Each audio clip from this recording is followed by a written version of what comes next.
তোর পাপ অনেক বেড়ে গেছে। আমি চাইলেই তোকে এখন মেরে ফেলতে পারতাম। হ্যালো বন্ধুরা, স্বাগতম জানাচ্ছি আজকের নতুন একটি ভিডিওতে। আশা করি আপনারা সবাই ভালো আছেন।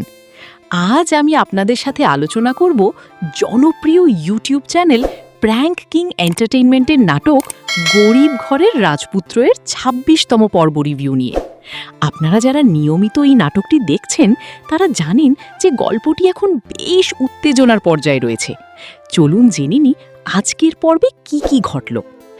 আজকের পর্বে আমরা দেখলাম মেঘলা এবং অনিকের মধ্যেকার টানাপোড়েন।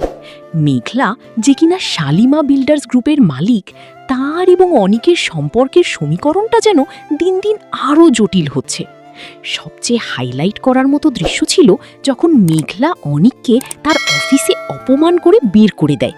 অনিকের অসহায়ত্ব এবং তার সব আশা ভরসা চূর্ণ বিচূর্ণ হওয়ার বিষয়টি খুব সুন্দরভাবে ফুটিয়ে তোলা হয়েছে।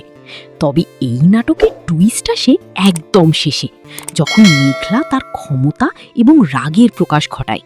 আপনি যখন দেখবেন মেঘলা হাতে লাঠি নিয়ে সেই সব মানুষদের মুখোমুখি হয়েছে যারা অনিককে অপদস্থ করেছিল, তখন আপনার মনে হবে অবশেষে বিচার পাওয়ার সময় এসেছে। বিশেষ করে মেঘলা যখন বলে, আমি হলাম শালিমা বিল্ডার্সের মালিক, দৃশ্যটি সত্যি অসাধারণ ছিল। আপনারা কি মনে করেন, মেঘলার এই কঠোর অবস্থান কি ঠিক ছিল? অনিক কি সত্যিই মেঘলার সাথে দেখা করতে যাওয়া উচিত ছিল, নাকি মেঘলার উচিত ছিল বিষয়টি ঠান্ডা মাথায় হ্যান্ডেল করা? আপনার মূল্যবান মতামত কিন্তু কমেন্ট সেকশনে জানাতে ভুলবেন না।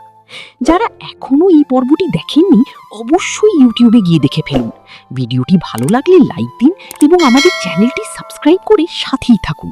দেখা হবে পরবর্তী ভিডিওতে নতুন কোনো আপডেট নিয়ে। ততক্ষণ পর্যন্ত সবাই ভালো থাকুন, সুস্থ থাকুন। আল্লাহ হাফিজ।